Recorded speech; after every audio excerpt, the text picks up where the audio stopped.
পূর্ব এশিয়ার দুই প্রতিবেশী থাইল্যান্ড ও কম্বোডিয়ার মধ্যে সীমান্তে তীব্র সংঘাতের মধ্যে যুক্তরাষ্ট্রের সাবেক প্রেসিডেন্ট ডোনাল্ড ট্রাম্প যুদ্ধবিরতির আহ্বান জানিয়েছেন। In particular, so many were killed by their general. তিনি দাবি করেছেন দুই দেশের নেতাদের সঙ্গে তার কথা হয়েছে এবং তারা দ্রুত শান্তি আলোচনায় বসতে সম্মত হয়েছেন।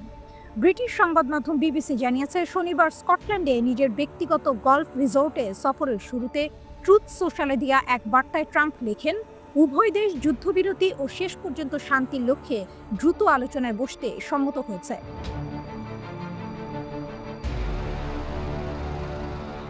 থাইল্যান্ডের ভারপ্রাপ্ত প্রধানমন্ত্রী ফুমথাম চাই ট্রাম্পের বক্তব্যের প্রতি ইঙ্গিত করে বলেছেন, যুদ্ধবিরতিতে থাইল্যান্ড সম্মত হলেও তারা কম্বোডিয়ার পক্ষ থেকে আন্তরিকতার প্রমাণ দেখতে চায়।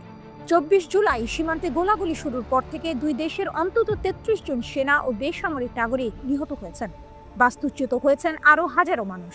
এই প্রেক্ষাপটে ট্রাম্প জানান, সংঘাত চলতে থাকলে যুক্তরাষ্ট্রের পক্ষে দুই দেশের সঙ্গে বাণিজ্য আলোচনা চালিয়ে যাওয়া সম্ভব নয়, তবে শান্তি প্রতিষ্ঠার পর আলোচনায় ফিরে আসার আশাবাদ ব্যক্ত করেন তিনি।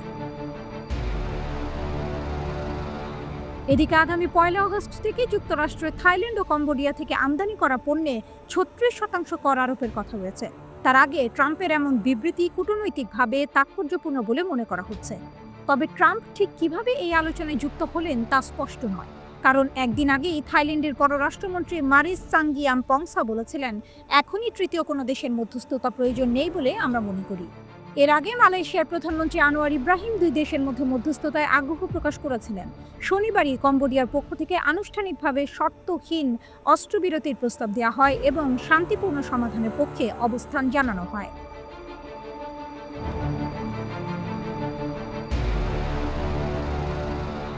ট্রাম্প বলেন, কম্বোডিয়ার প্রধানমন্ত্রী খুন মানেত এবং থাই প্রধানমন্ত্রী ফুমথামের সঙ্গে তার কথা হয়েছে। তিনি আরও লেখেন, যখন শান্তি প্রতিষ্ঠিত হবে তখন আমি উভয় দেশের সঙ্গে বাণিজ্য চুক্তি সম্পন্ন করার অপেক্ষায় আছি। এদিকে সংঘাতের জন্য একে অপরকে দায়ী করছে থাইল্যান্ড ও কম্বোডিয়া।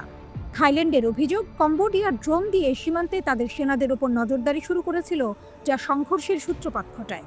অন্যদিকে কম্বোডিয়ার দাবি, থাই সেনারা পূর্ববর্তী একটি চুক্তি লঙ্ঘন করে একটি খেমার হিন্দু মন্দিরের দিকে অগ্রসর হয়। উল্লেখ্য, এই সীমান্ত বিরোধের ইতিহাস 1 শতাব্দীরও বেশি পুরনো। ফরাসি ঔপনিবেশিক আমলের সময় সীমানা নির্ধারণ ঘিরে এই বিরোধের সূচনা হয়, যা এখনও পুরোপুরি নিরসন হয়নি।